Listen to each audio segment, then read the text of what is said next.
Bienvenidos nuevamente y una vez más a Planeta Cero.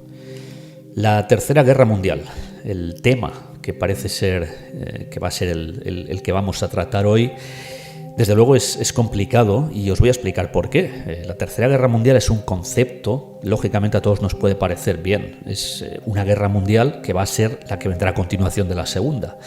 Pero el concepto va más allá y las maneras en las que a lo largo de la historia se ha ido entendiendo lo que es la Tercera Guerra Mundial, pues han ido cambiando muchísimo y también depende de quién maneje el concepto y quién lo interprete. Intentaré explicarme. Después de la Segunda Guerra Mundial, y cuando se crearon los dos grandes bloques a nivel capitalista y comunista durante la Guerra Fría, pues todos pensábamos que la Tercera Guerra Mundial iba a ser una cosa en particular, que era un enfrentamiento entre estos bloques. Yo diría que desde prácticamente que acabó la Segunda Guerra Mundial y hasta, yo me extendería casi, no hasta la caída del comunismo, sino más allá, ¿no? Hasta el inicio del nuevo milenio, prácticamente pues la Tercera Guerra Mundial iba a ser esto, ¿no? La Guerra Fría finalmente plasmada en un enfrentamiento bélico. Quizá haya quien todavía hoy lo pueda entender de esta manera. Pero lo cierto es que las cosas han ido cambiando y han entrado nuevos contendientes en el tablero, por así decirlo. En un momento dado ya se consideró que China podía llegar a crear una tercera guerra mundial, incluso cuando comenzaron todos los enfrentamientos bélicos en Oriente Medio, pues se dijo que podía haber una coalición de países musulmanes enfrentados a Occidente y esto podría ser la tercera guerra mundial. Los conceptos han ido cambiando, los contendientes también, las naciones metidas dentro de este conflicto, e incluso hay quien habla de que la Tercera Guerra Mundial ya comenzó hace años y no es una guerra pues como pudieron ser la Primera y la Segunda, con enfrentamientos bélicos, sino una guerra mediática, una guerra ideológica.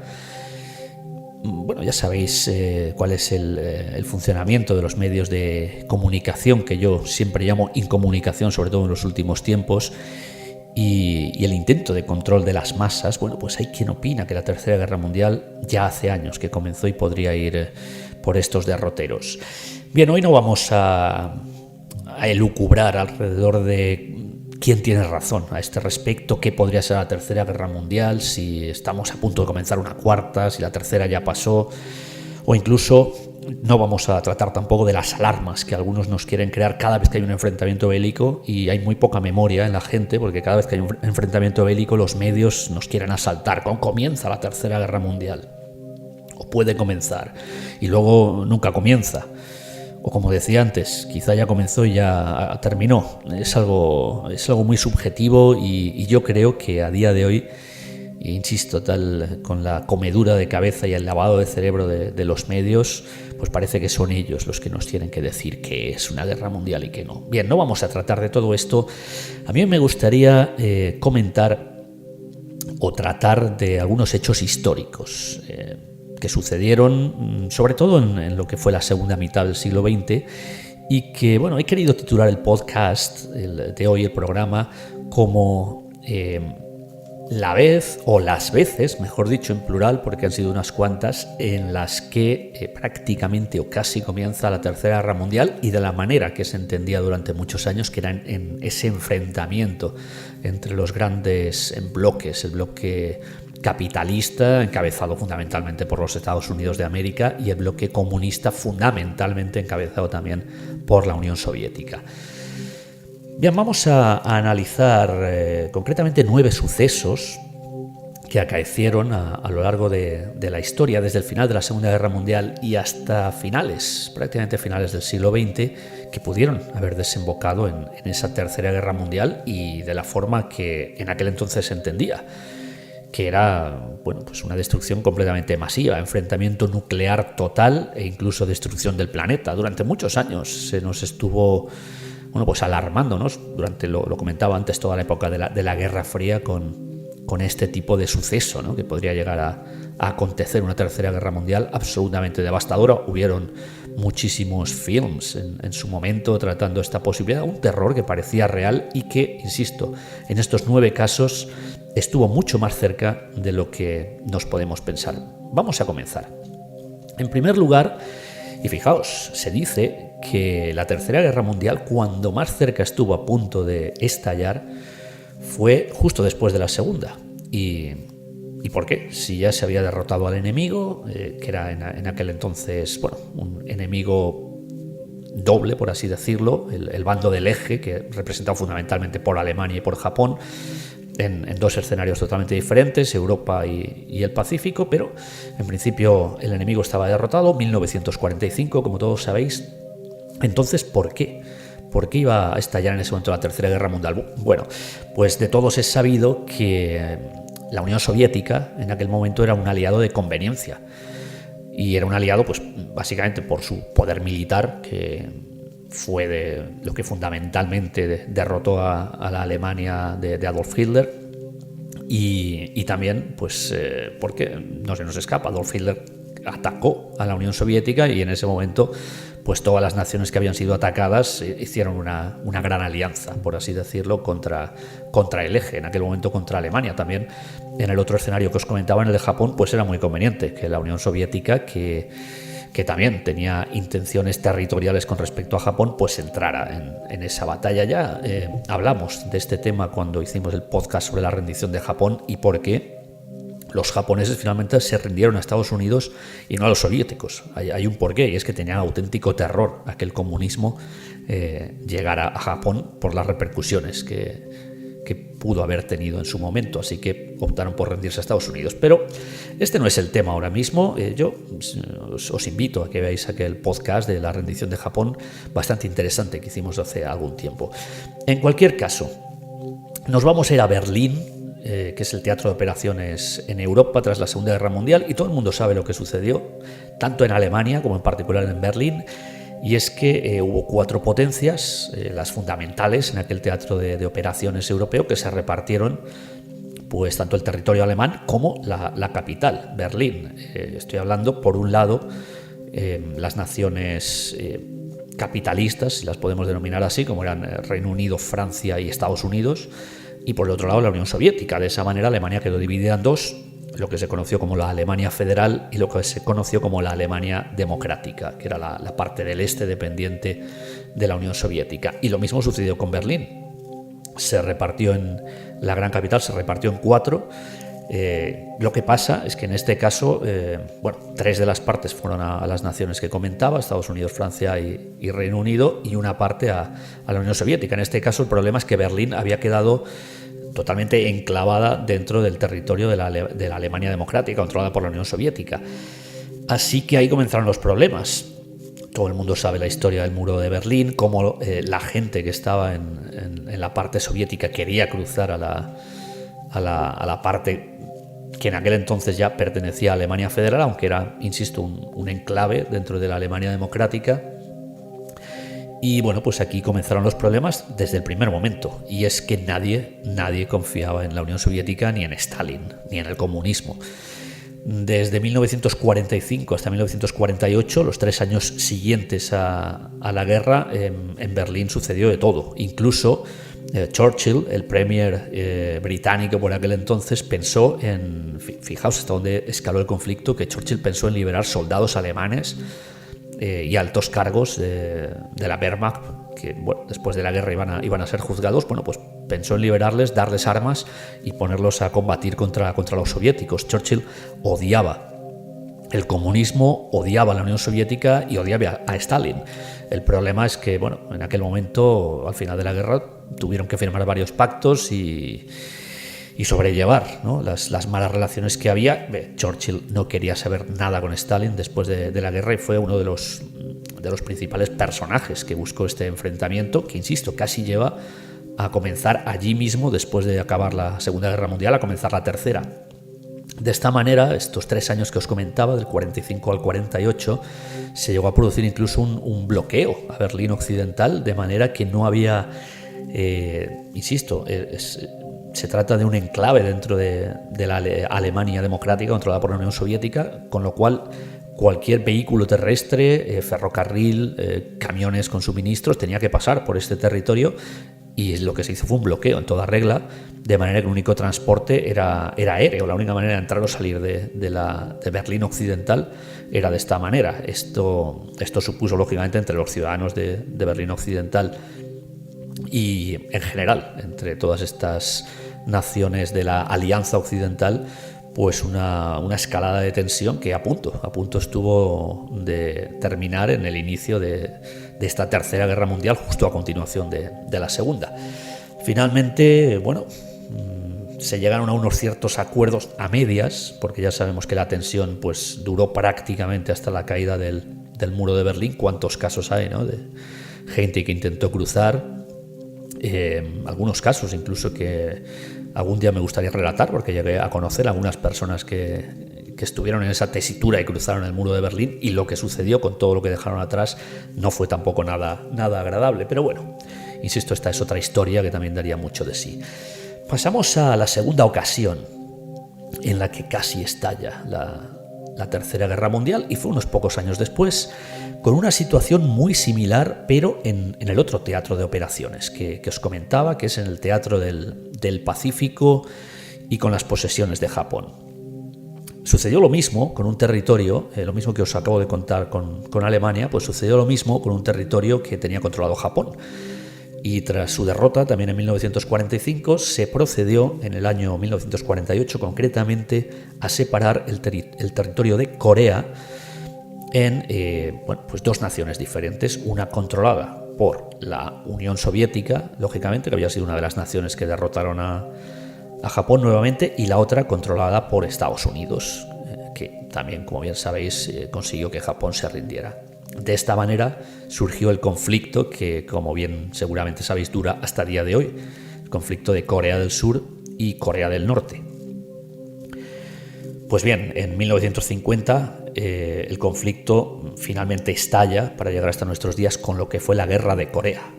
Y la Guerra de Corea, pues concretamente el norte declara la guerra a Corea del Sur, y lo que sucede es que ambas facciones, la facción controlada por la Unión Soviética, el norte, comunistas, y la facción controlada por Estados Unidos, el sur, capitalistas, se van a enfrentar en una sangrientísima guerra que, por cierto, hay que decir que esta guerra a día de hoy todavía no ha finalizado.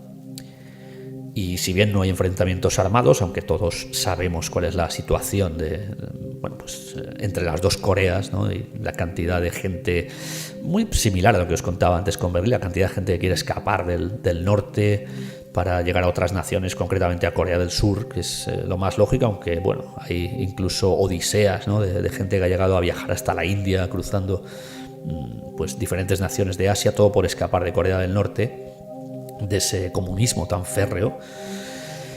Lo cierto es que en aquel entonces lo que sucede es que estalla esta guerra, y sí que en esta ocasión se van a enfrentar las dos naciones protagonistas de la Guerra Fría, que eran las dos que controlaban pues los dos territorios de Corea, norte y sur, con lo cual podemos decir que la única guerra directa que realmente existió entre la Unión Soviética y los Estados Unidos, donde las tropas de ambas naciones se enfrentaron, fue en esta Guerra de Corea del año 1950 al año 1953. Después es cierto que hubo conatos de ataques entre unos y otros, Afganistán, Vietnam, pero no eran oficiales, ya que algunas de las naciones nunca entraban de forma oficial en la guerra, pero en este caso sí. Estados Unidos y la Unión Soviética se enfrentaron. Concretamente, el bloque norte estaba representado por la Unión Soviética y China fundamentalmente, y el bloque sur por Estados Unidos y Reino Unido.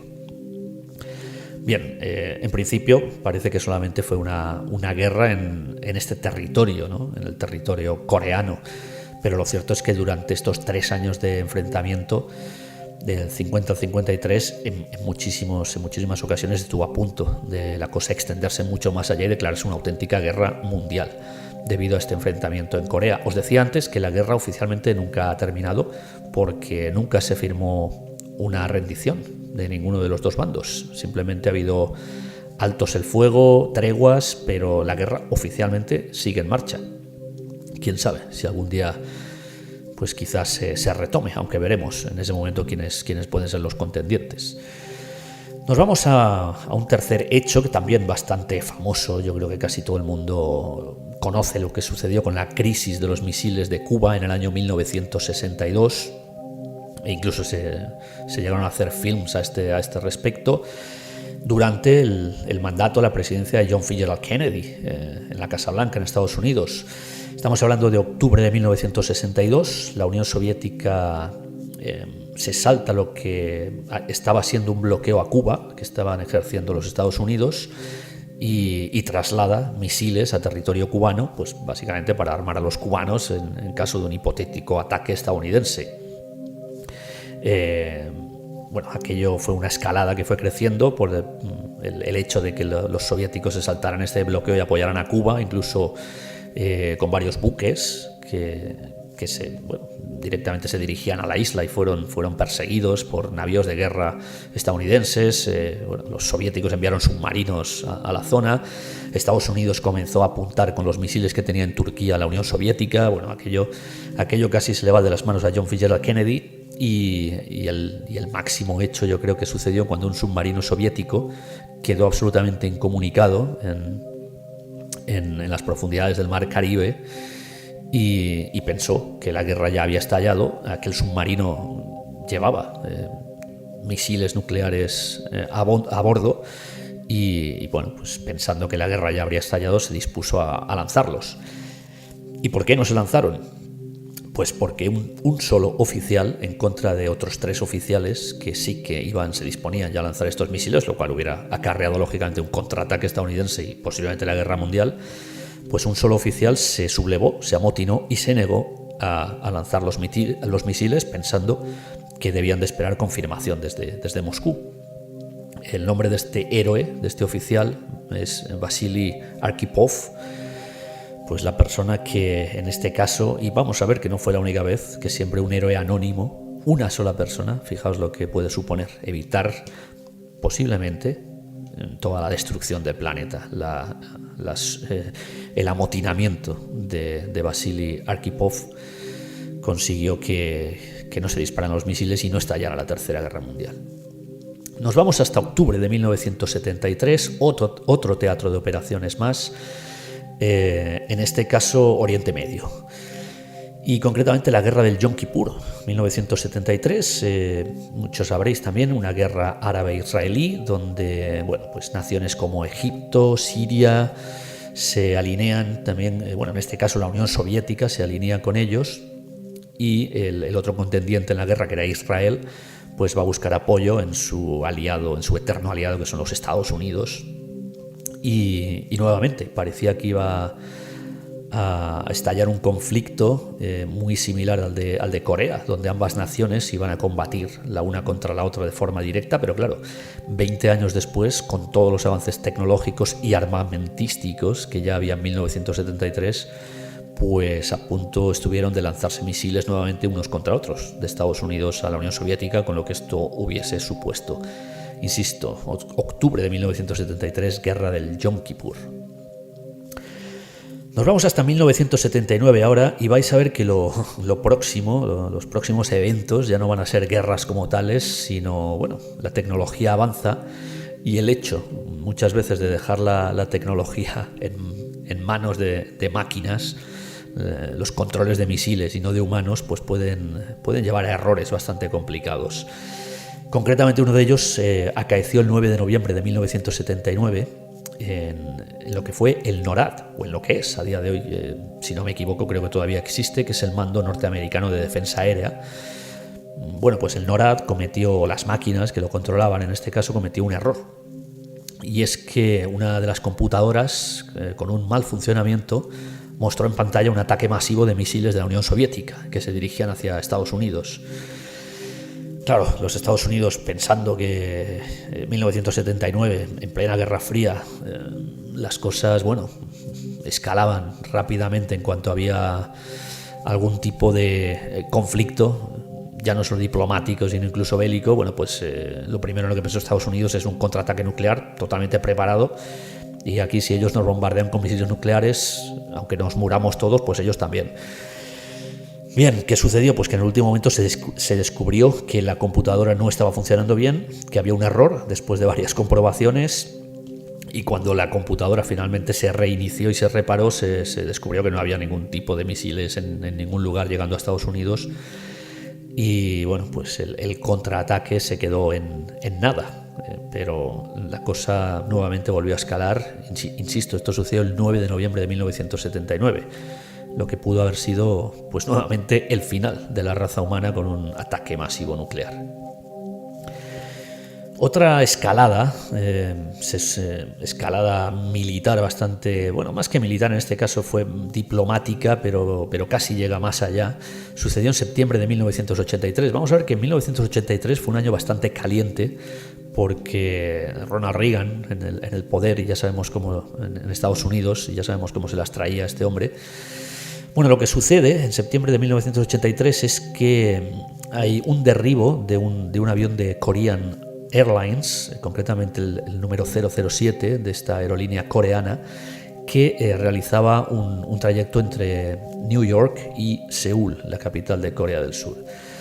Bueno, pues lo que sucede es que un caza soviético decidió derribar este avión, un avión de pasajeros, por supuesto, en el que, bueno, pues circulaban 269 pasajeros, bueno, entre pasajeros y tripulación, todos ellos civiles, con lo cual estamos hablando de una aerolínea que simplemente hacía un vuelo comercial de pasajeros, insisto, entre New York y Seúl, y que fue derribado. Y 269 civiles murieron, derribado por un caza soviético. Bien, lo que la Unión Soviética alega es que entró en espacio aéreo soviético y cuando intentó comunicarse con el avión no respondió, con lo cual ellos pensaron que se trataba de un avión espía.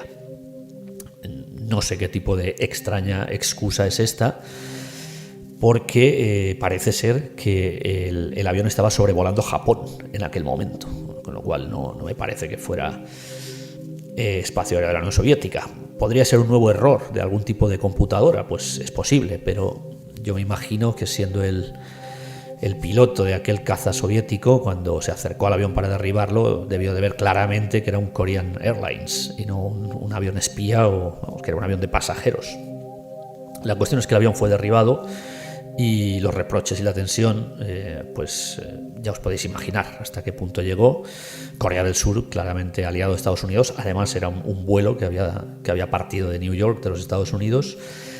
Y bueno, aquí es lo que os decía antes, 1983 va a ser un año en el que va a haber muchísima tensión, fundamentalmente a raíz de esto, y durante los años siguientes comenzó la tensión. Al final nunca llegó a nada la cosa, pero aquí estuvo a punto de estallar nuevamente un conflicto militar por el derribo de este caza, y a continuación, 3 semanas después de que sucediera el derribo, para más INRI, por así decirlo, resulta que el sistema de detección de misiles de la Unión Soviética, conocido como OCO, pues en este caso va a ser el que va a fallar. En este caso las computadoras que fallan no son las estadounidenses, sino son las soviéticas, y de pronto este aparato, o este sistema, mejor dicho, detecta 2 misiles que han salido de Estados Unidos y que se dirigen hacia la Unión Soviética. Bien, lógicamente 3 semanas después, insisto, del derribo de este avión de pasajeros de Korean Airlines, pues podéis imaginar cómo estaba el ambiente y ya se pensaba que era un ataque estadounidense. Una de las cosas que hizo sospechar concretamente una persona, el supervisor Stanislav Petrov, supervisor del sistema de detección de misiles en aquel entonces, es que no se trataba de un ataque masivo.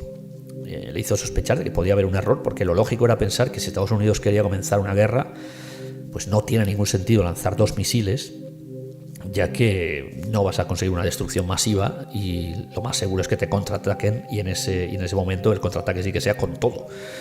Entonces era más lógico pensar en un ataque masivo. Así que el supervisor, este señor Petrov, que vamos a ver que es otro héroe, lo mismo que antes os hablaba, os comentaba el oficial Arkhipov, el oficial del submarino en la crisis de los misiles de Cuba. Bueno, pues en este caso Stanislav Petrov intuyó que se trataba de un error.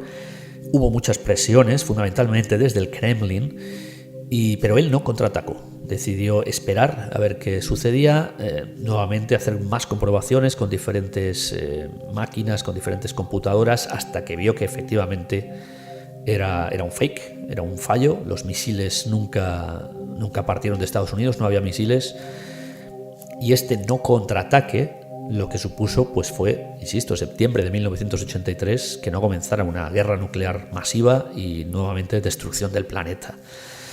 Ya sé que estoy utilizando el término muchas veces, pero fijaos, a lo largo de todos estos años de Guerra Fría, la cantidad de veces que estuvimos a punto de terminar con todo lo que existía sobre la faz del planeta.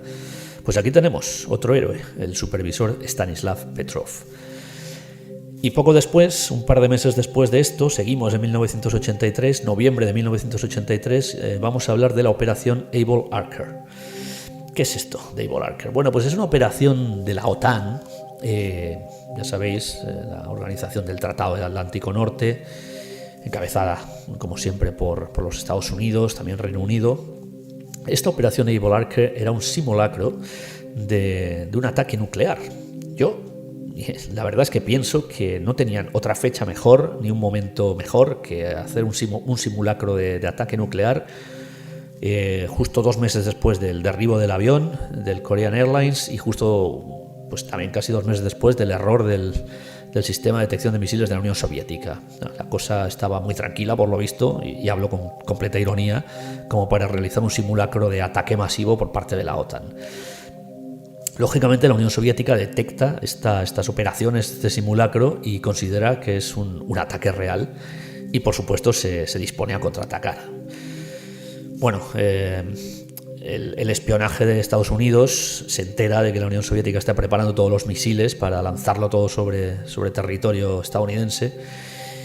Y claro, tiene que contactar a la Unión Soviética e intentar convencer diplomáticamente de que esto es un simulacro, aquí no están lanzando nada. Lógicamente los soviéticos pues no las tenían todas consigo. Finalmente, en este caso parece ser que la diplomacia sí que funcionó bastante bien.